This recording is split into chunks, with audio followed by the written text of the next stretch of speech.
ज्याची वाट पाहत आहेत श्री राजसाहेबांना विनंती करतो की त्यांनी संपूर्ण सभेला संबोधित करावं.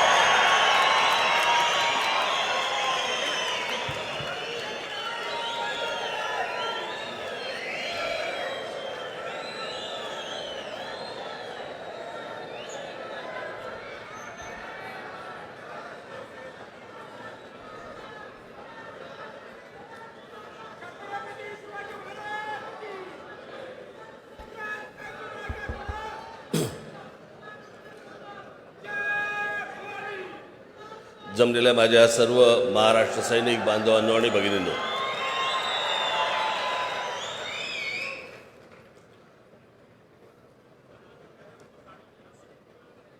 मला कल्पना आहे आपण बराच वेळ इथे थांबलेला आहात, परंतु आता केतन जोशी हे जे तुम्हाला सांगत होते, समजवत होते, ते तुमच्यासाठी समजवत होते.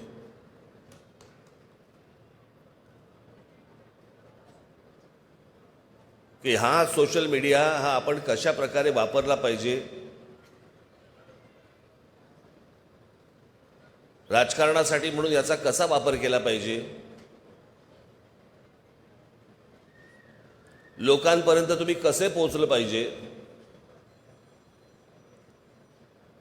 जे माध्यम इतकं पॉवरफुल, अत्यंत महत्त्वाचं माध्यम जे तुमच्या हातामध्ये आहे, ज्याच्याबरोबर तुम्ही रोज सकाळीपासून रात्रीपर्यंत खेळत असता, ते माध्यम तुम्ही कशा प्रकारे राजकीयदृष्ट्या वापरलं पाहिजे, ज्याचा उपयोग पक्षाला होऊ शकेल,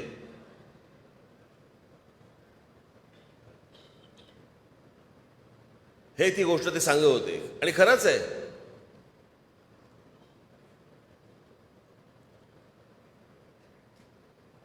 माझ्याही बाबतीत काय काय टाकतात.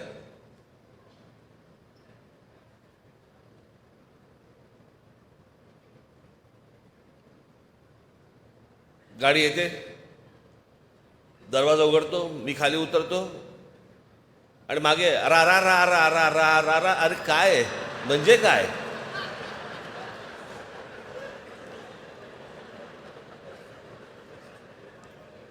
यातनं हाताला काय लागलं? ना तुमच्या ना माझ्या.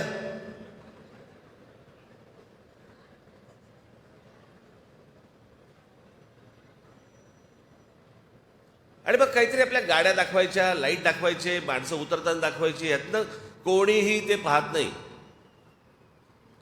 तुम्ही जर पक्षाच्या नावाने जर समजा सोशल मीडियावरती जर तुमचा कंटेंट, तुमची गोष्ट जर समजा लोकांपर्यंत पाठवणार असाल, पक्ष आला कोणताही असू देत, लोक पाहत नाहीत.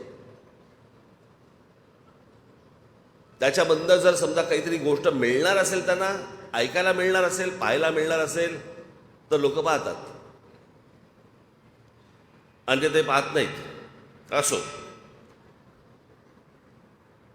पण सोशल मीडियाचा कसा वापर करायचा याबद्दलचं मी केतन जोशी यांची मी काही व्याख्यानं मी काही शहरांमध्ये, जिल्ह्यांमध्ये आपल्या महाराष्ट्र सैनिकांसाठी ठेवणार आहे, की त्यांनी ते कसं वापरलं पाहिजे यासाठी. ज्यांना राजकीय महत्वाकांक्षा आहे त्यांनीच तिथे यावं. आज महाराष्ट्र नवनिर्माण सेनेला 18 वर्ष पूर्ण होत आहेत.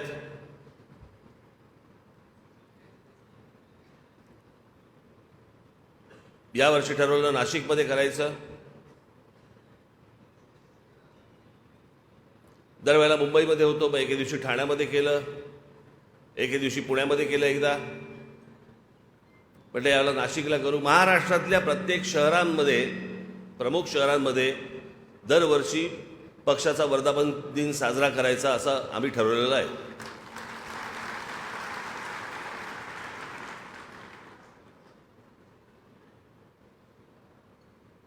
आता पुढे कधी कुठच्या शहरामध्ये करायचा त्याचं बघू, आता कॉईन उडू.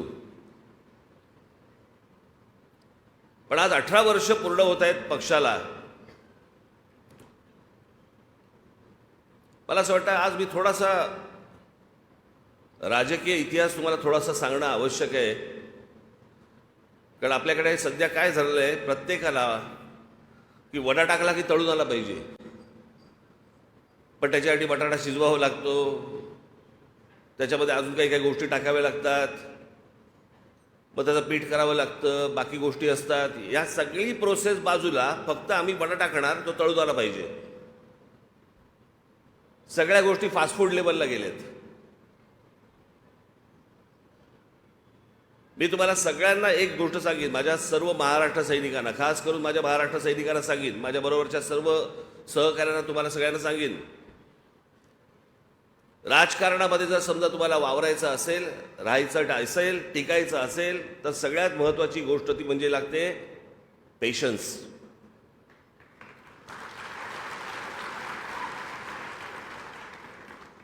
तुमच्या आजूबाजूचे इतर जे आपले राजकीय पक्ष आहेत यांचं यश तुम्हाला आत्ता दिसतंय.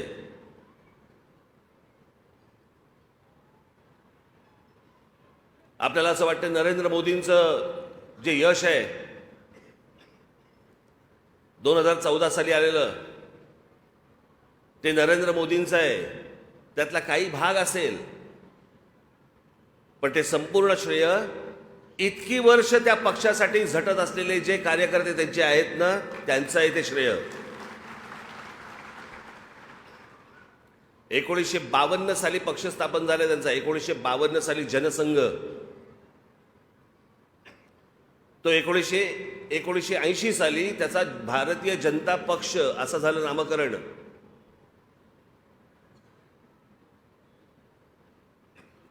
आणि 52 सालापासून इतक्या लोकांनी खस्ता खाल्लेल्या आहेत. त्याच्यामध्ये मग अडवाणीजी आले, अटलजी आले, सगळेच आले. महाराष्ट्रात बघायला गेलं तर प्रमोद आमचे महाजन झाले, गोपीनाथराव मुंडे झाले, सूर्यभान वाडणे झाले, अनेक लोक आहेत. ज्या अनेक लोकांनी, हशू अडवाणी झाले, इतक्या लोकांनी जे इतकी वर्ष ज्या खस्ता खाल्लेल्या आहेत ना, त्याच्यातनं आलेलं हे यश आहे. अचानक मिळालेलं यश नाही आहे.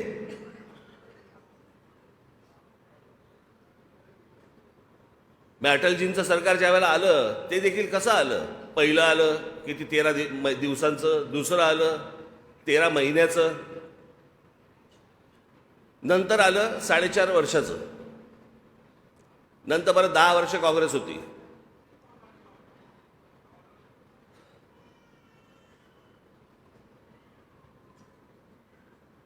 गेल्या 18 वर्षामध्ये मी माझं भाग्य समजतो की अनेक चढ उतार पाहिले, चढ कमीच पाहिले, उतारच जास्ती पाहिले, पण या संपूर्ण उतारामध्ये तुम्ही सगळेजण माझ्याबरोबर राहिलात.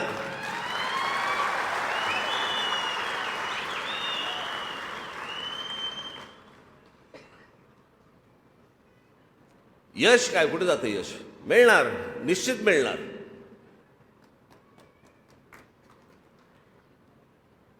ते यश मी तुम्हाला मिळवून देणार म्हणजे देणार, हा माझा शब्द आहे तुम्हाला. पण लागतं काय? पेशन्स. तो जर ठहराव जर समजा तुमच्यात नसेल, काही नाही, गोट्या कुठेतरी घरंगळत जाणार.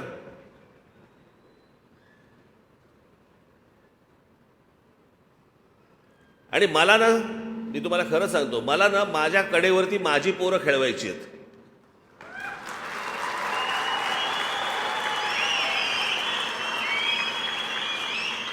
कारण सध्या महाराष्ट्रामध्ये काय झालंय, दुसऱ्याची पोरं कडेवरती घेऊन फिरण्यामध्ये जो आनंद मिळतोय, तसलं सुख नकोय मला. माझ्यात आहे ताकद तेवढी.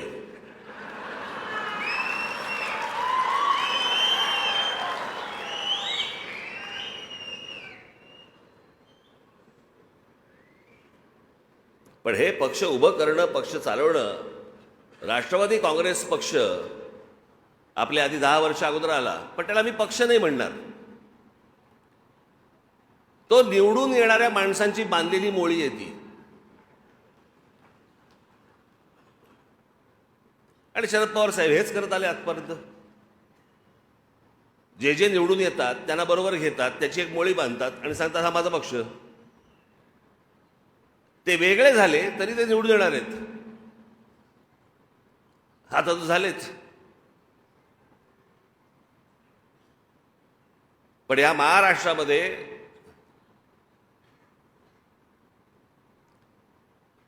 जर खऱ्या अर्थाने जर पक्ष स्थापन कुठचे झाले असतील तर एक पहिला जनसंघ, त्याच्यानंतर शिवसेना आणि त्याच्यानंतर महाराष्ट्र नवनिर्माण सेना.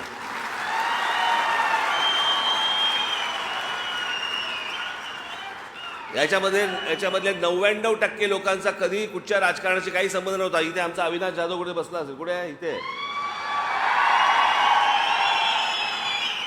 या पक्षात यायच्या आधी काय करत होता विचारा? काही नाही.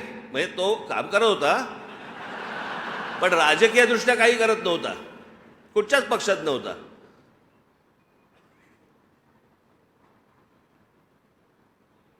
असे हजारो तरुणी या पक्षामध्ये आहेत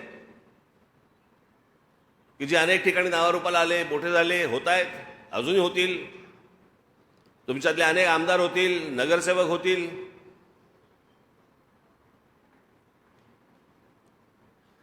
पण पेशन्स महत्वाचा आहे तुमचा त्या सगळ्या ह्याच्यात. कारण हे पक्ष चालवत असताना काय असतं ना, आपल्याकडे हातपाय हलवले तरच मेहनत समजतात. मी एक खूप जुनी गोष्ट आहे ती. एकदा राम गणेश गडकरी त्यांच्या, मी ऐकलेली गोष्ट होती. राम गणेश गडकरी एकदा त्यांच्या कोकणाच्या घरामध्ये, कोकणाची घरं सगळी अशी उघडी, दारं खिडक्या, दरवाजे बंद असे पण खिडक्या बिडक्या उघड्या, आतलं घर अख्खं दिसायचं.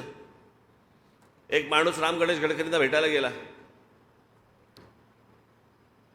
त्याला खिडकीतून दिसलं राम गणेश गडकरी नुसते बसलेत तिथे. त्याने दरवाजावरती टकटक केली. त्यांच्या पत्नी आल्या. बोले काय? बोले मी जरा लांबून आलोय, गडकरी साहेबांना भेटायचंय, जरा सांगता का, जरा निरोप देता का, मी असं आलोय.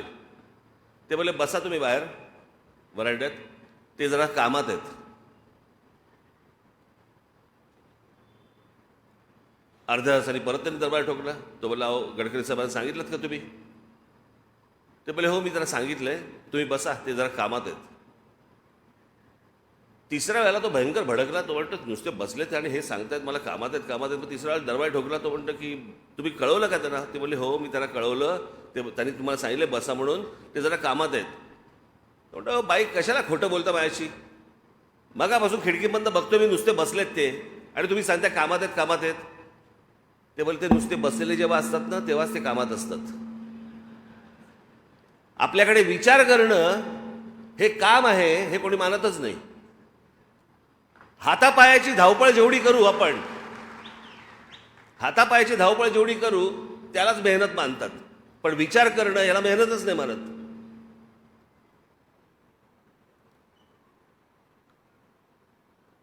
अनेक वेळेला अशा गोष्टी असतात की ज्याला एक काही बाबा स्ट्रॅटेजीचा भाग असतो. काही वेळेला काही गोष्टी सांगता येत नाहीत.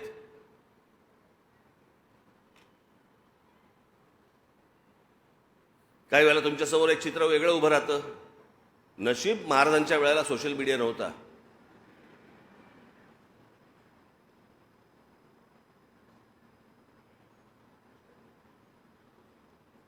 आणि आजचे पत्रकार पण नव्हते. नाही तर पत्रकार परिषदेमध्ये विचारलं असतं महाराजांना त्यांनी, महाराज जरा तो गनिमी कावा सांगता का, काय होता तो?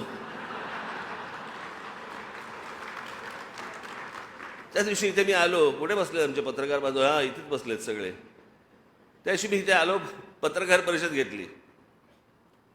काय विचारावं एका माणसाने मला प्रश्न.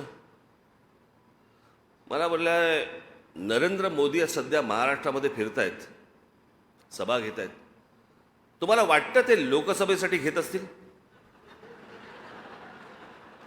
मी म्हटलं चला हे माझ्या लक्षातच नाही आलं, म्हटलं ते लोकसभेसाठी घेत असतील. म्हटलं विलक्षण, म्हटलं तू माझे डोळेच उघडलेस. हा काय प्रश्न आहे?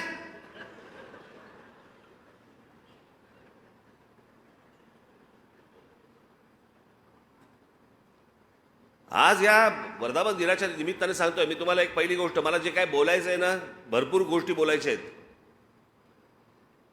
पण त्या 9 एप्रिलला गुढीपाडव्याच्या सभेला शिवतीर्थावर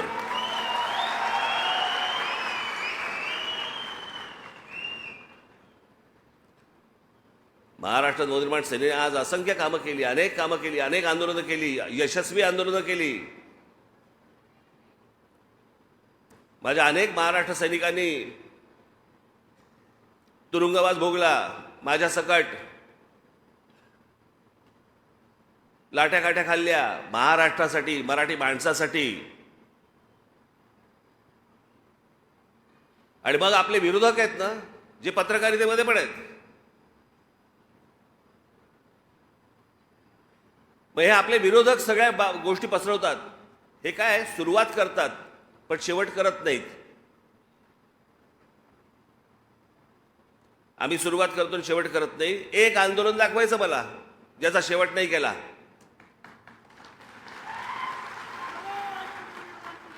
बाकीच्यांना प्रश्न नाही विचारणार आहे.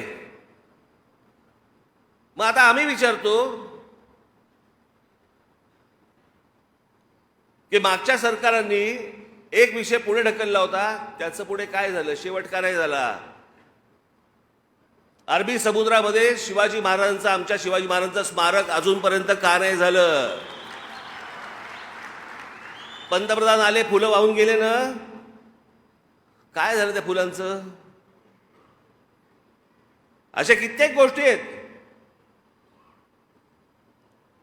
की ज्याच्यासाठी त्यांनी आंदोलनं केली पण त्याचा शेवट नाही झाला. महाराष्ट्र नवनिर्माण सेनेने जेवढी आंदोलनं केली त्याचा शेवट झाला. तुम्हाला मोबाईल फोनवरती मराठी ऐकू यायला लागलं.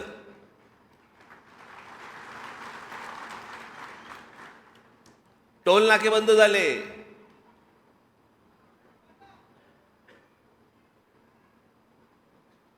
पासष्ट 67 टोल नाके या महाराष्ट्रामधले बंद झाले.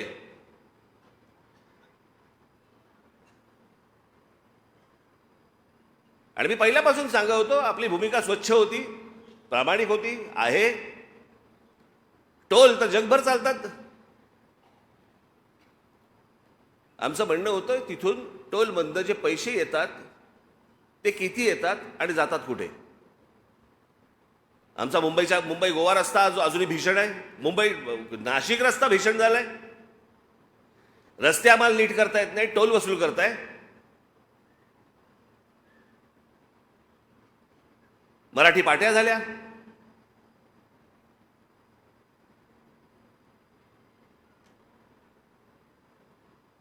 त्या अनेक प्रार्थना स्थळांवरचे, मशिदींवरचे आम्ही भोंगे काढायचं म्हटलं, बंद झाले होते भोंगे.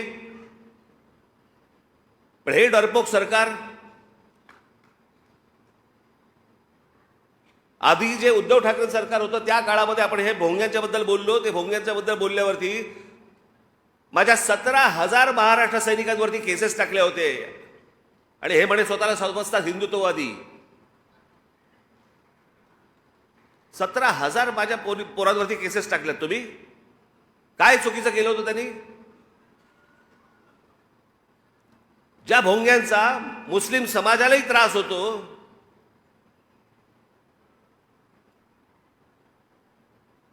हा आमचा इथे मामू आला असेल. मामू कुठे आहे? हा बघा, काल त्याच्या भागात गेलो होतो मी. तिकडे अनेक मुस्लिम समाजातले अनेक मुस्लिम बांधव मला सांगत होते की मला तर एक पत्रकार पण भेटला होता मला पुण्यामध्ये. त्याने सांगितलं माझी मुलगी लहान आहे, मला त्या भोंग्यांचा त्रास होतो. मी जाऊन त्या मशिदीमध्ये त्या मौलवींना सांगितलं, ते ऐकायला तयार नाहीत. ज्यावेळेला हे आंदोलन झालं त्यावेळेला सगळ्या ठिकाणी सगळं बंद झालं होतं. पण सरकारच ढिली पडल्यानंतर परत सगळं सुरू झालं.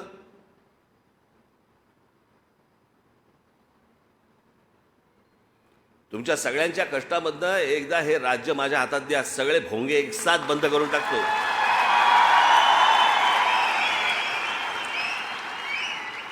बघू कोणाची हिंमत आहे त्याच्यानंतर परत भोंगा लावायची.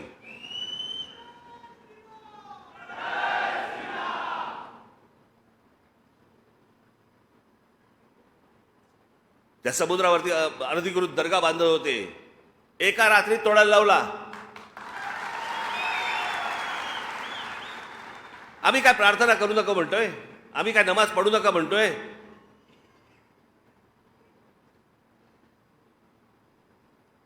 आम्ही बाकीच्या कुठच्या गोष्टींना हात घालतोय? अरे समुद्रावरती हळूहळू हळूहळू सुरू करताय.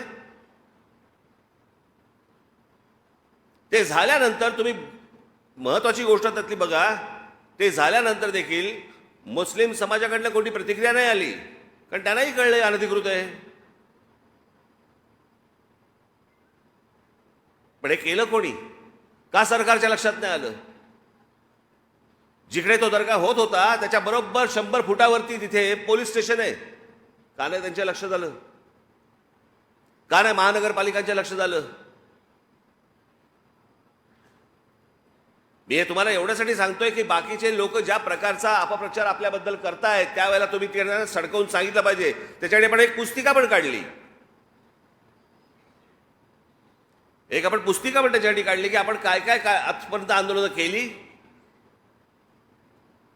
आणि त्याचे रिझल्ट काय ते तुमच्यापर्यंत पोहोचलं नसेल तर पोहोचवायचा मी सांगतो या सगळ्या लोकांना तुमच्यापर्यंत पोहोचवायला. तेव्हा त्या लोकांशी बोला, त्या पत्रकारांशी बोला जेव्हा तुमच्यावरती आरोप करतात त्यावेळेला. गेल्या 18 वर्षामध्ये आपल्या पक्षाने जेवढी आंदोलनं केली, यशस्वी आंदोलनं केली, इतर कोणत्याही राजकीय पक्षाने केलेली नाही आहेत.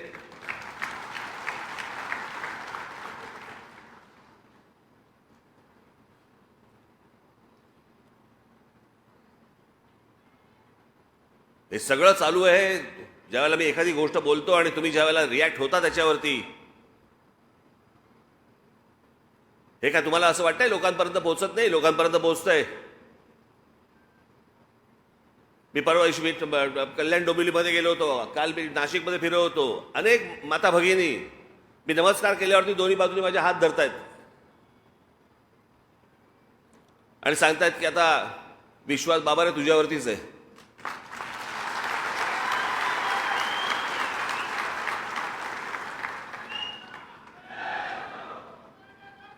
तर विश्वास टिकवणं हीच सगळ्यात महत्वाची गोष्ट आहे आणि हीच मला असं वाटतं वर्धापन दिनी आपण शपथ घेणं गरजेचं आहे की बाकीच्यांनी जो विश्वास घालवलेला आहे, ज्या प्रकारचं राजकारण सुरू आहे, कोण कुठे आहे तेच कळत नाही. म्हणजे कोणाचंही नाव घेतलं तर विचारावं लागतं कुठे आहे म्हणजे तो. त्याशी मला एका नाट्य संमेलनामध्ये 5 नगरसेवक भेटायला आले. नमस्कार साहेब, आम्ही राष्ट्रवादीचे नगरसेवक. म्हटलं बरं, कोणाचे? तर त्यातले 3 बोलले आम्ही शरद पवारांचे, 2 बोलले आम्ही अजित पवारांचे. पण आले होते एकत्र. माझं अजूनही ठाम मत आहे सगळे आतून एकच आहे.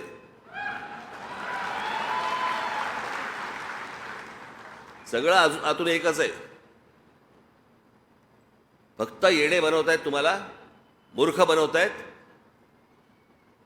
आपापलं सगळं ह्यांचं राजकारण सगळं सुरू आहे आणि महाराष्ट्राची फक्त माती होतीये. आणि मग महाराष्ट्र एकसंघ राहू नये याच्यासाठी मग जातीची विष पसरवलं जातात, जातीचं विष. ते जरांगे पाटील ज्यावेळेला उपोषणाला बसले होते, मी गेलो होतो तिकडे, त्यांच्या समोर सांगितलं हे होणार नाही.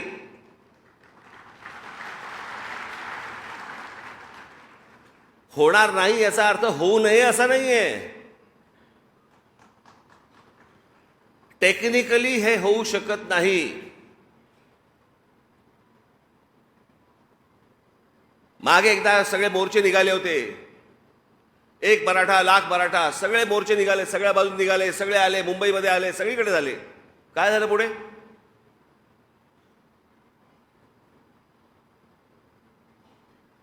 महाराष्ट्रामधल्या माझ्या मराठा बांधवांना, भगिनींना माझी हीच विनंती आहे, ह्यांच्या भूलतापांना बळी पडू नका. जी गोष्ट घडू शकत नाही, होऊ शकत नाही, याची हे आश्वासन देत आहेत. आज विषय आहे मुलांच्या नोकऱ्यांचा, मुलांच्या शिक्षणाचा. महाराष्ट्रासारखं प्रगत राज्य शिक्षण देऊ शकत नाही, नोकऱ्या देऊ शकत नाही. बाहेरच्या राज्यांमधली लोक आम्ही पोसायची आणि आमच्याकडचे लोक आंदोलन करणार.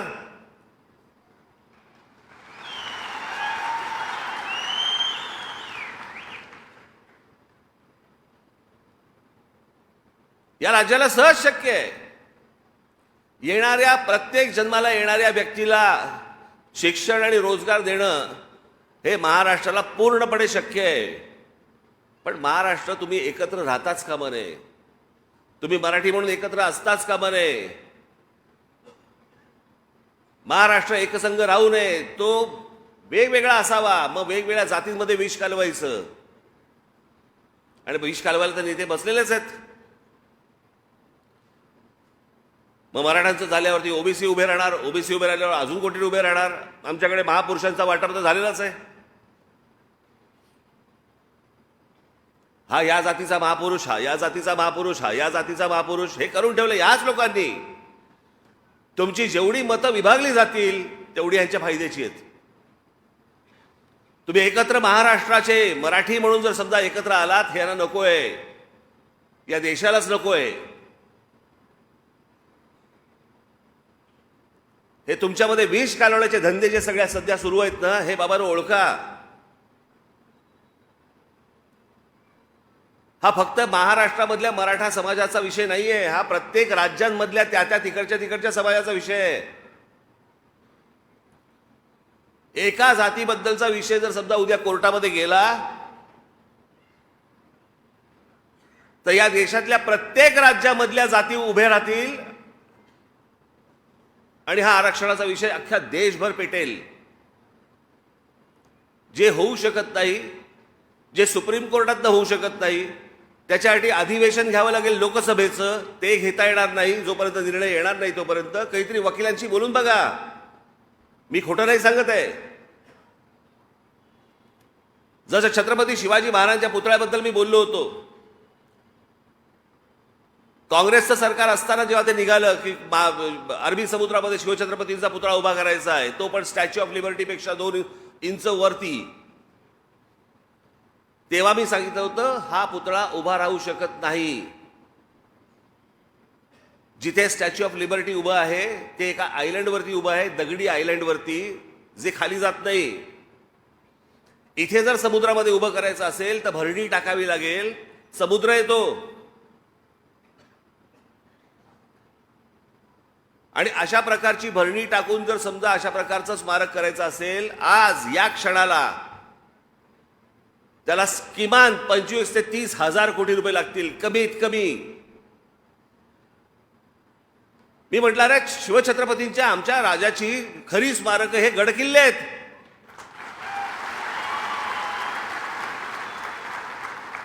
भविष्यातल्या येणाऱ्या पिढ्यांना आम्ही काय दाखवणार आहोत? पुतळे.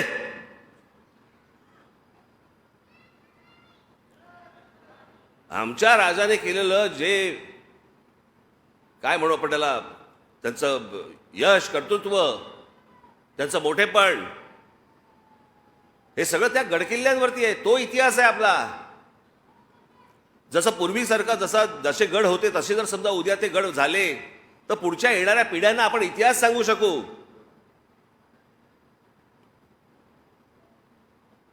आज किती वर्ष झाली तो पुतळा उभा राहायचा. काँग्रेस होती तेव्हा पण तेच सांगत होते, भाजप शिवसेना आली पण तेव्हा पण तेच सांगत होते, आताही तेच सांगतायत. तेवढ्यामध्ये वल्लभभाई पटेलांचा होऊन गेला, पण तो समुद्रात उभा नाही राहू शकत. मी तुम्हाला सांगतोय, हे नीट विचार करून सांगतोय, कोणाला तरी विचारून सांगतोय. मला तुम्हाला फक्त एवढंच सांगायचं आहे, हे ज्या प्रकारच्या भूलथापा देऊन जाती जातीमध्ये विष कालवून तुमच्याकडनं जी मता ओरबडून घेतात ना, आणि ज्या प्रकारची प्रतारणा जे तुमच्याशी करतात, ही मला असं वाटतं तुम्ही ओळखणं गरजेचं आहे, आवश्यक आहे.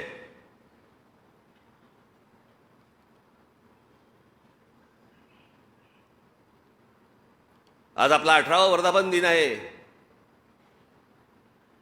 या 18व्या वर्धापन दिनाच्या निमित्ताने आपण फक्त एक शपथ घेऊया की जे जे काही शक्य असेल ते मी या महाराष्ट्रासाठी करीन. जे जे माझ्याकडनं शक्य असेल ते या महाराष्ट्रातल्या हिंदू समाजासाठी, हिंदूंसाठी आणि मराठी माणसासाठी करीन.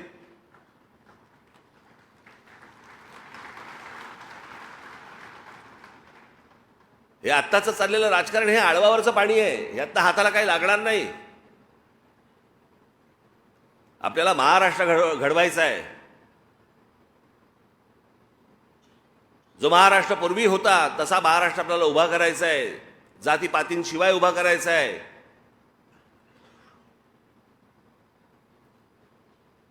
आणि मला माझ्या महाराष्ट्र नवनिर्माण सेनेमध्ये कोणत्याही प्रकारे कोणी एकमेकांकडे जातीने पाहिलेलं मला चालणार नाही.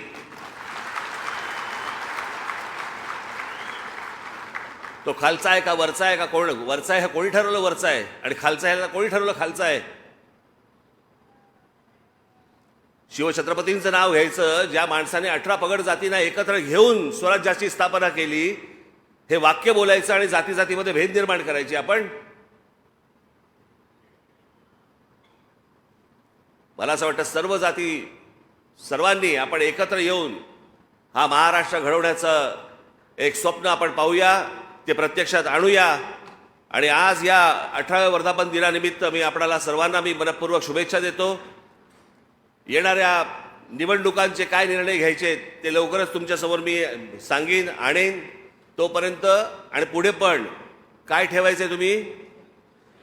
पेशन्स. जय हिंद, जय महाराष्ट्र. धन्यवाद राजसाहेब.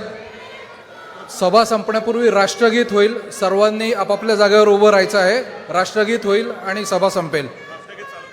राष्ट्रगीत चालू करा.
सर्व मनसे सैनिकांना, माता भगिनी आणि बंधूंना विनंती करण्यात येते, पाठीमागं सर्वांची जेवणाची व्यवस्था केलेली आहे. सर्वांनी त्या ठिकाणी शांततेत जेवण करायचं आहे.